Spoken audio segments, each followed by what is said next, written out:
Tonight's agenda. Thanks everyone. Our bird of the evening is going to be Tawny Frogmouths by Darren Forster. Tonight we also have our very special main speaker, who's Dr. Matt Darren, who's going to be talking to us about tracking Australian painters tonight.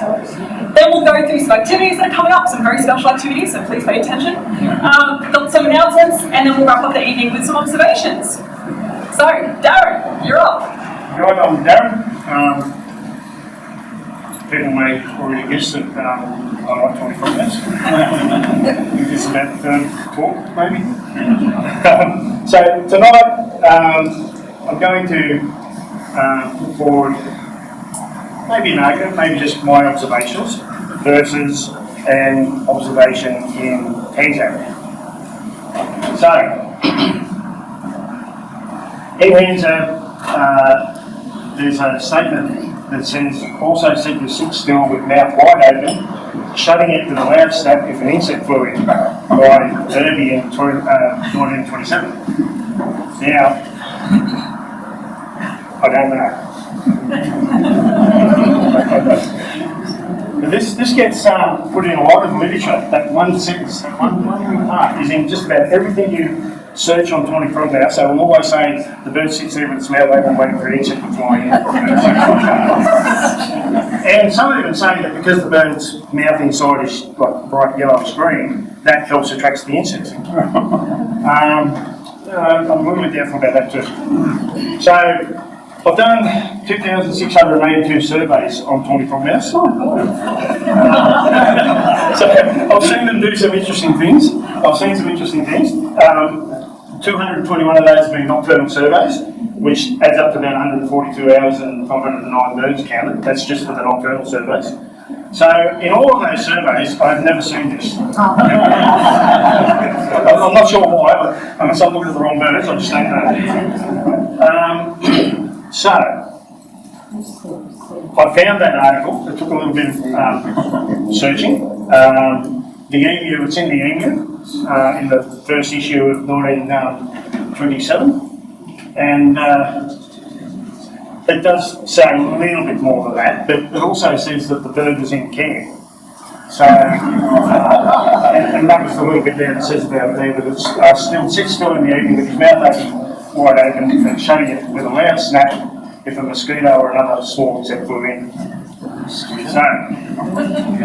now I did have a few other things to talk about, so, which will lead to why I think maybe the birds have their mouths open. So, there's Tawny Frogmouths do a lot of things like some other birds do with thermoregulation. So they do torpor, which is the kind of hibernation type state, which has only been recorded happening in the cooler months, June, July and August, so it doesn't really apply to this.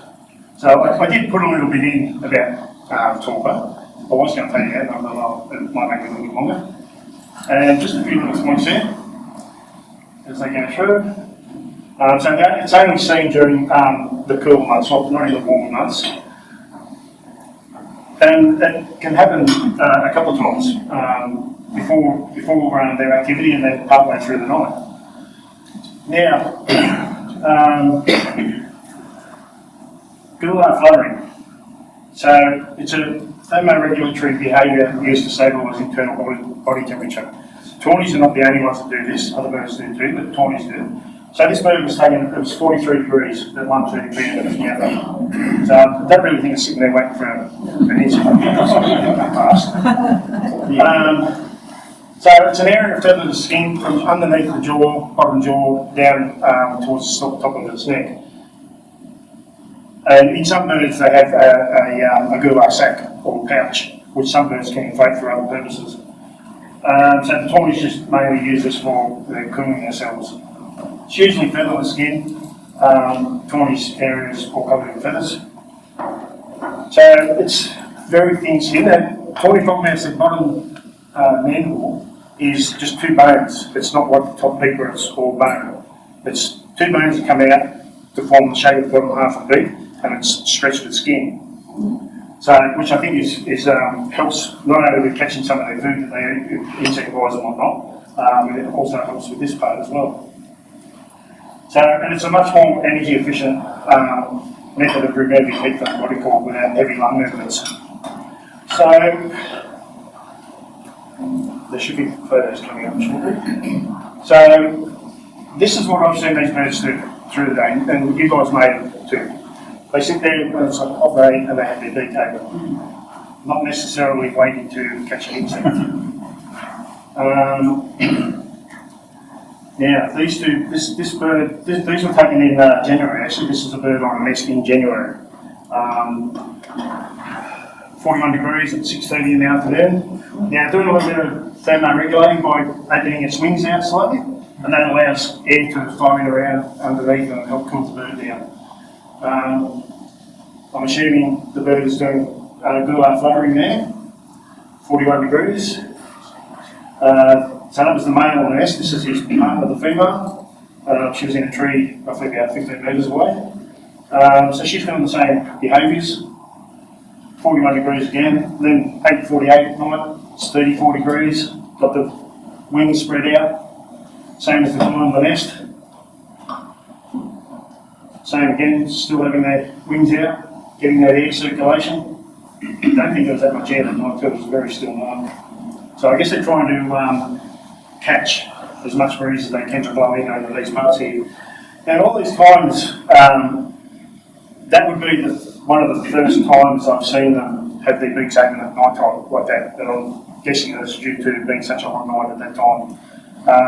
Not to catch insects. Now, I have seen these birds, this guy sitting on the nest, and when the female takes over, and other birds as well, perched in trees, they will snap at an insect that flies past, but their beak is already closed. They're not sitting there waiting for that, oh, here comes an insect, I'll snap at that. It's the insect comes on and they take a snap at it. Sometimes they get it, sometimes they don't.